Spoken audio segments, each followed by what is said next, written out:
Hey guys, can you hear me?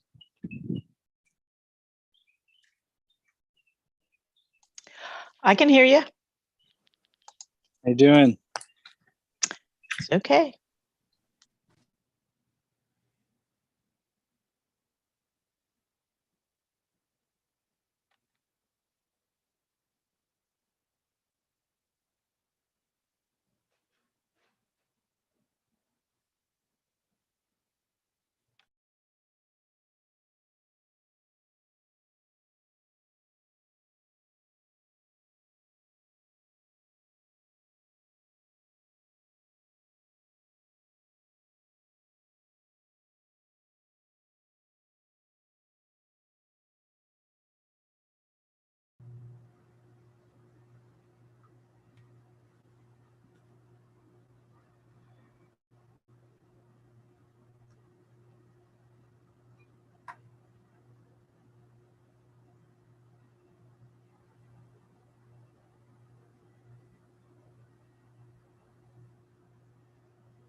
Right, everyone, this is the March 17th meeting of the City Planning Commission's Planning Advisory Committee. Just trying to see what our membership is right now. So I'm Stephen Kroll on behalf of the City Planning Commission. Paul Kramer is present on behalf of the Planning Commission as well. Jennifer Kretschmann on behalf of Real Estate and Records. In the Department of Property Management, Tika Hartman is present on behalf of the Department of Parks and Parkways. Chris, I think that's you on behalf of DPW.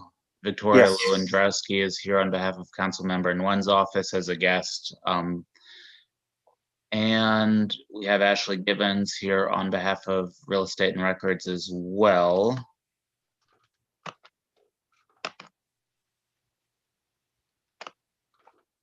And we are being joined by LaJoyce Steeb, who is the representative of the Sewage and Water Board, and Tracy St. Julian, who is representing the Historic District Landmarks Commission. I think the two committee members that aren't present are representatives of Safety and Permits and Entergy, but we do have a quorum, so we can proceed with the meeting.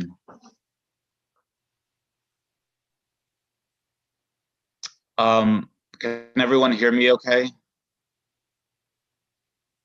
Yes. Okay, good.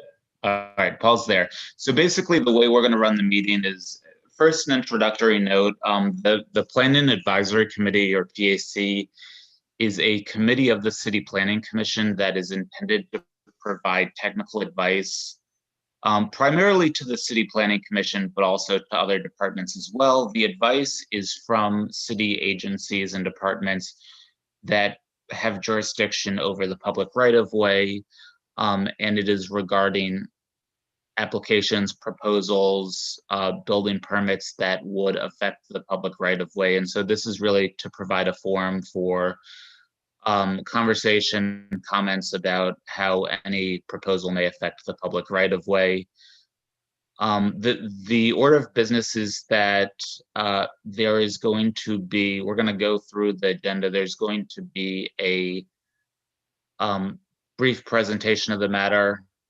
We're going to accept any comments or questions from the developer, property owner, or whoever on the sort of private side is representing the application.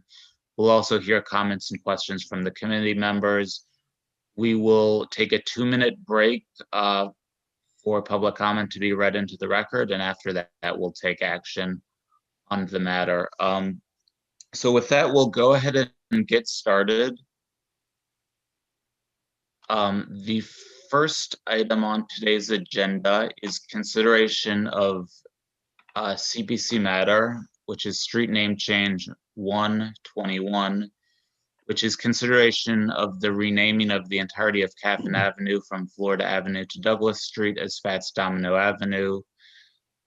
This is before the Planning Commission, and so Paul Kramer's handling it on behalf of the Planning Commission. Victoria, do you have any remarks that you would like to make at the outset around this proposal? Yes.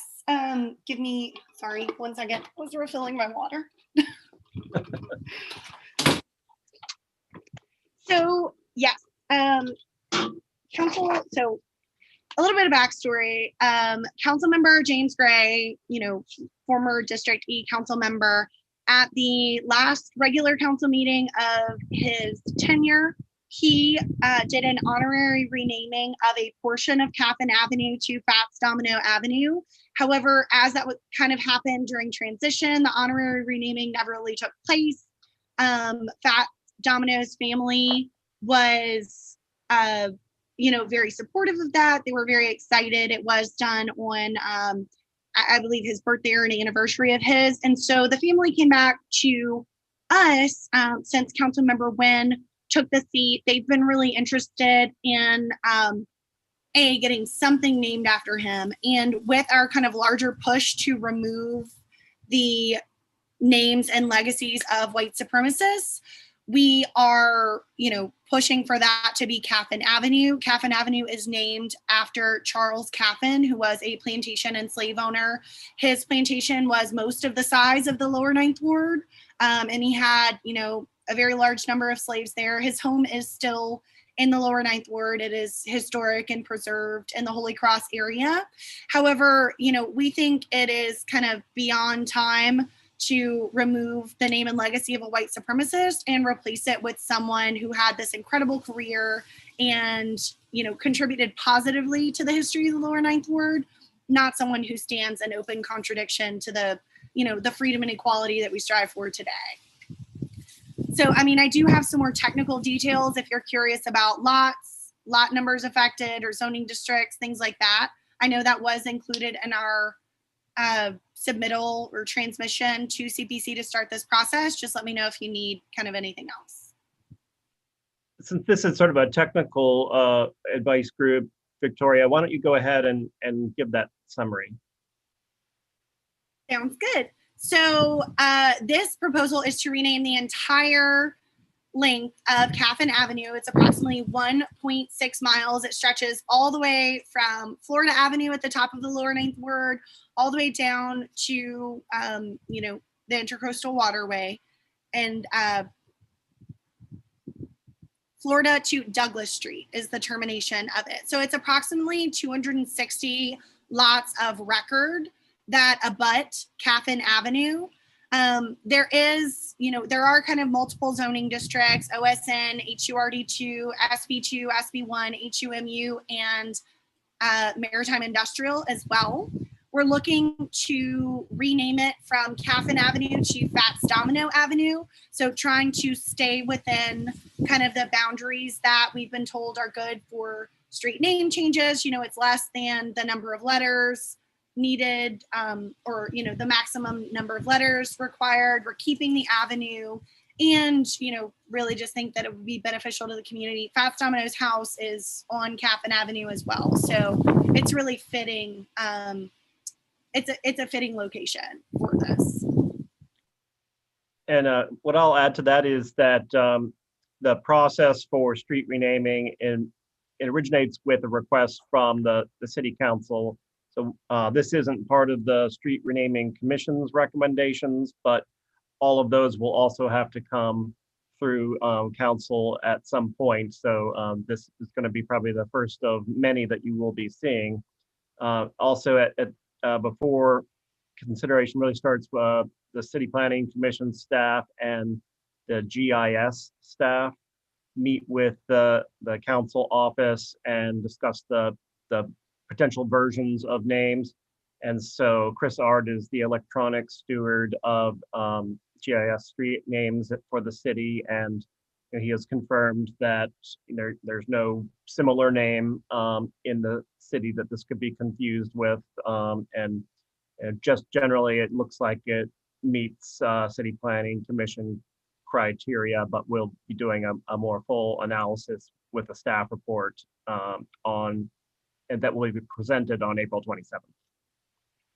And we do part of that process also that is asking for the comments from the Department of Public Works. So I'm glad that they are present here today.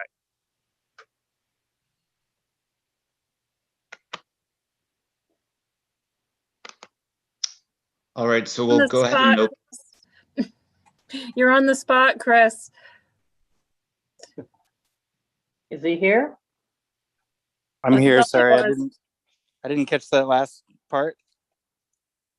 I think Chris, Paul was just- saying, go ahead. Jen just I was just said you're on gonna the say, spot.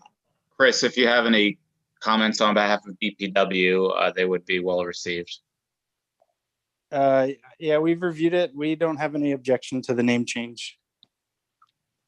And Chris, just ask, I think the council member had talked to the Public Works Director. Normally, if this request is by a third party and the council member is just acting as a conduit, the process involves getting a statement of cost from Department of Public Works, and that third party puts up the money up front for the street name changes. So in this case, I see. that wouldn't happen because this is a request from the council member. So if there was any issues with, having the funds available to make the signs, we would want to know about that.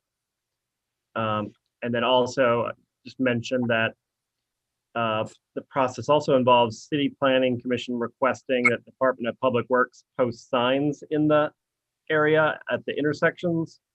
And so we have sent an email to the Public Works Director about this. I didn't get a response, so I don't know if that's happening or if you have any awareness of that request. Did you send it to the DPW leadership email? No, I sent it to his name. Okay, Keith, I don't know the Keith status gone. of his email forwarding, but yeah, he left 3 or 4 weeks ago. Oh, I didn't realize that. Well, I probably sent it about 2 weeks ago. Yeah. Okay. Can you tell me who that request should go to then? Sure. I would definitely copy Alan because I think he's probably going to be running point on any signage, pricing or placement of, transition signing. Okay. The email that they've been asking people to copy is DPW_leadership@NOLA.com. I'm sorry, NOLA.gov. Very good. Thank you. Paul, question related to, I know you've reached out to different departments about things they do during this process. We were also made aware that the Mayor's Office of Neighborhood Engagement is the one who's responsible for mailing out notices to all lots of record abutting the street that is considered, for a name change. So is Neighborhood Engagement taking over that, or does CBC still do it? We do it. I wasn't even aware of Neighborhood Engagement playing a role. Yeah, that's what we were told. Laura Mellum and the neighborhood engagement team, we were told, after kind of the Norman C. Francis name change and that whole process, we were told that neighborhood engagement now has some sort of involvement in noticing the neighbors and making sure that they're aware. I think they send 2 or 3 mail notices. They do some canvassing in the area is kind of what it sounded like. So I just want to make sure we close the loop on that. That's great. We'd certainly love that help. So I'll touch base with Ray Bowling on that. Okay, that sounds great. Thank you. I have just a quick question. I don't have any problems with any of this except for when things are renamed by council, sometimes we don't know about them. Is there a procedure, Paul, that would go through and advise all the departments about the change? The departments are not part of the process other than coming to PAC and getting the consultation from DPW and from HDLC if it's in a historic district. So then who would notify the departments? Would that be up to council to notify the departments? Ms. Hartman, We just ran, and this is separate from this particular discussion. It's just that we had a park renamed that we knew nothing about. Yeah, so parks wouldn't come through city planning at all. So I'm not aware of, what the process is for renaming of a park, but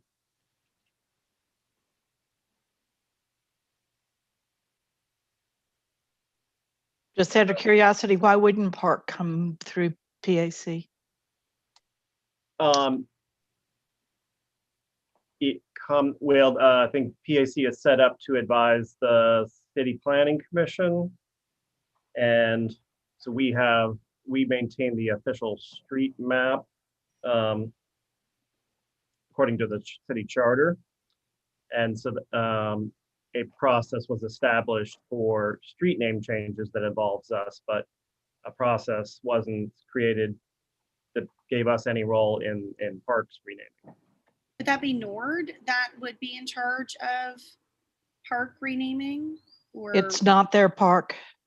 It was a Parks and Parkway Park, Victoria, but I don't think, I think it was, We it can, wasn't in your district, but we can, they just did it by ordinance and they didn't let anybody know. The only reason that I knew about it was because the clerk of council sent me a copy, but it wasn't because there was any formalized process, but it's kind of beyond the scope of what we're talking about now. I understand why CPC wouldn't care.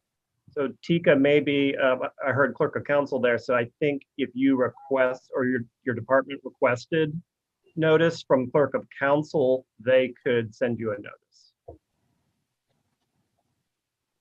thanks. That's kind of where I was driving. Sorry to hijack the Fats Domino discussion. Tika, I'll give you a contact at clerk of council who can put you on the list. You'll get stuff Thank you you. don't want, but it'll be good. All right, do we have any other comments or questions about this particular proposal? All right, so hearing none, let's go ahead and move on to item number 2. And apologies, and thank you, Victoria. If you want to hang around, we'll vote on this in a second, and if not, Paul will communicate that to you. Okay, yeah, I do have to jump. So I just want to say thank you all. Have a great day. Okay, thank you, Bye. Victoria. So items number 2 and 3 are identical, so we'll strike 3. Item number 2 is a non-CPC item brought before the committee by the Department of Property Management's Division of Real Estate and Records.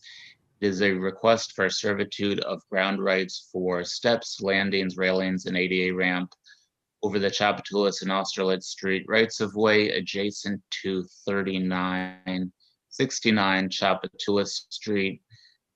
Jennifer or Ashley, do you have any comments you want to make? If not, we have several members of the public here, so I don't know who is speaking to this matter, but anyone who's interested in this matter can make any comments they'd like.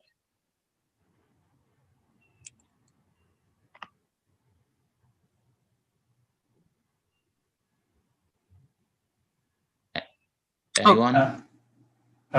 Hey, Stephen, it's Bob Mora with Batcher, the civil engineering and landscape architect firm on this project.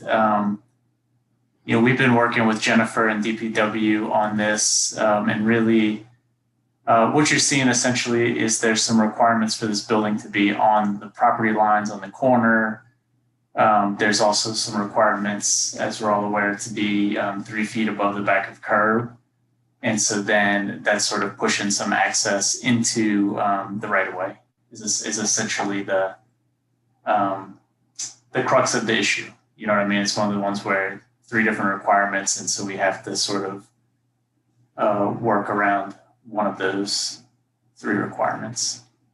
Okay, thank you, Bob. Are there any committee members who have comments or questions? If so, just go ahead and ask away.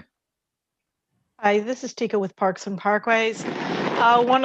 Before we could approve this, we need to make sure that we have an approved landscape plan, stamped and signed by licensed landscape architect. Hey Tika, this is Andrew Doyle with Batcher. I'm the landscape architect for the project. Danny has approved our plan and it's through permitting with stormwater management as well at this point. When did he approve it? Because I spoke to him yesterday afternoon and he had not approved it. He had not received a copy of the plans. So if you could forward that to him and get that resolved, then we can remove our objection. Okay.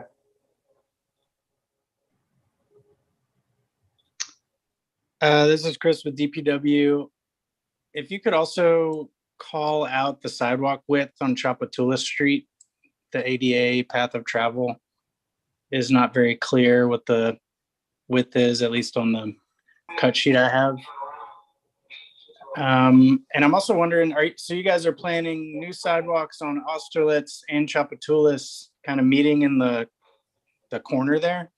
Is that right? Yeah, that's correct. So we'll need you to call out the ADA ramp on the corner as well. Yeah, okay. We have an enlargement of the intersection. That's just not shown in this cut sheet you're looking at most likely. Okay. But it shows the location of the ADA ramp and all those kind of things. Okay, great. Yeah, if you can forward that to the committee, that'd be great. Okay. Does property management have a copy of that detail of the corner? No, this is all that we have. Okay, we'll get that to you guys. Thank you. Right, any other comments or questions on this one? All right, so we will go ahead and move on to the last item on the agenda, which is item number 4, a request for servitude of air rights for a canopy, outward swinging doors, existing canopies and balconies along the St. Charles Avenue and Common Street rights of way adjacent to 135 St. Charles Avenue. And I'm just trying to pull that up. Okay. So here we are, Jennifer or Ashley, if you have any comments, otherwise I'll open it up to whoever's called in on behalf of the developer. Yeah, Catherine's on the line. Yes, this is Catherine with Campo Architects.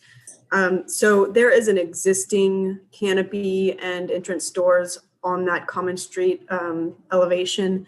So what is being proposed is to demolish that and build a new canopy that is slightly further planned west of the existing canopy and new entrance doors in that same structural bay.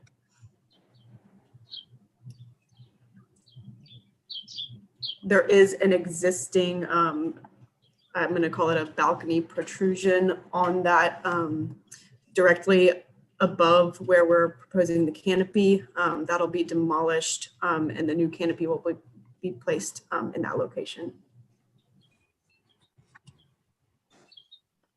Great, thank you. Any comments or questions from the committee membership?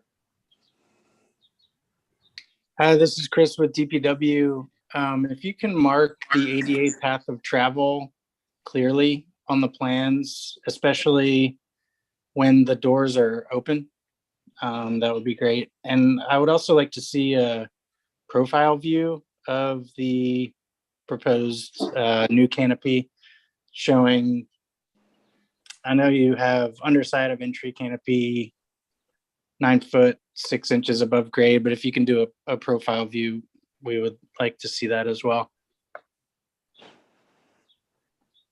Okay, we can provide that. Actually, I think I did provide the full set, and there is a there's an elevation view for sure in that set, and I can also provide a section as well. Thank you.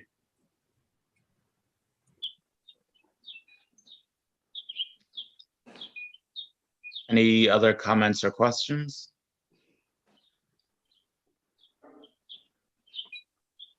Right, hearing none, we'll go ahead and take a 2-minute break. I'm gonna pull up to see if there's any public comments. So let's take a 2-minute break and then we'll reconvene and we'll just, we'll sort of resolve the issues. Hold on 1 second, please.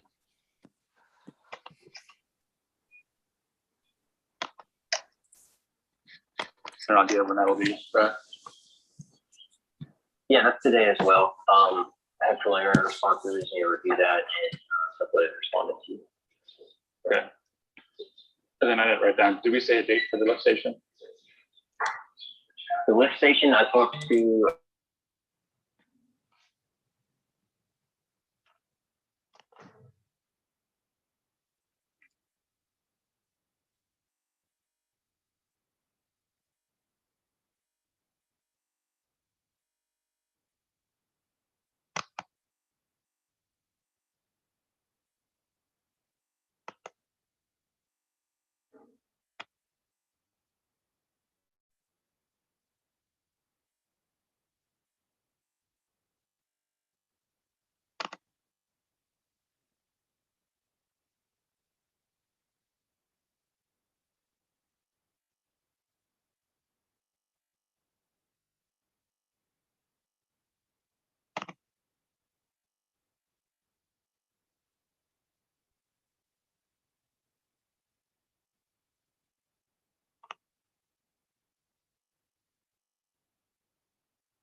Everyone, we do not have any public comment, so just as a reminder to the committee, we only take formal votes on CBC items, so we'll be taking a vote on item 1.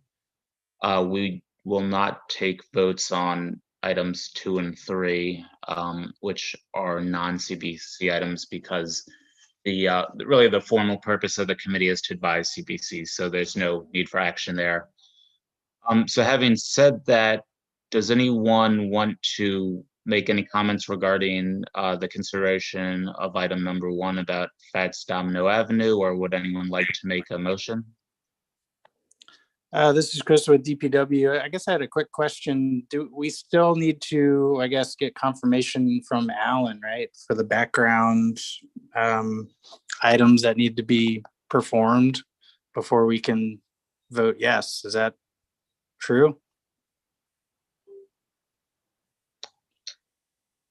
Paul, do you have any thoughts? I mean, my thought would be that this would be a conceptual approval that wouldn't prevent DPW from objecting at some point in the future should additional information play. Okay. I mean, we could just say for subject to further review by CPC and DPW. Yeah, I Okay. think that's the way to do it. And is HDLC on the call today?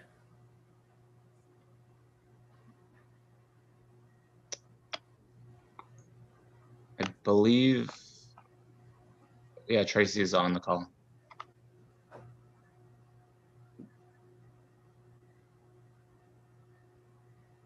So they know, does HDLC want any further review? Sorry, don't know how to use my computer.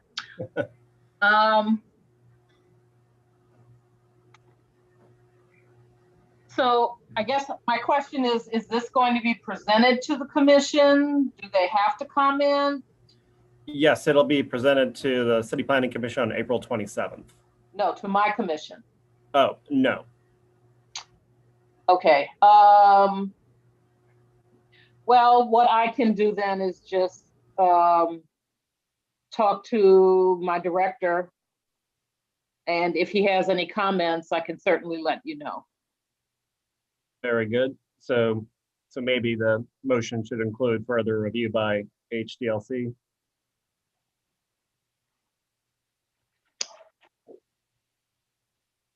Yeah, Tracy, or whoever is willing to make a motion, I would suggest a motion of no objection subject to further review by CPC, HDLC, and DPW. I'll go ahead and make that motion. Motion of no objection with further review by HDLC, CPC, and DPW. Okay, we have a motion by HDLC. Do we have a second? Second. Okay, we have a second by DPW. All in favor of the motion, say aye. Aye. Any against? Silence, and so the motion carries unanimously. So again, for the two items about Tapatula Street and St. Charles, for the architects and engineers on the call, there's no formal vote here.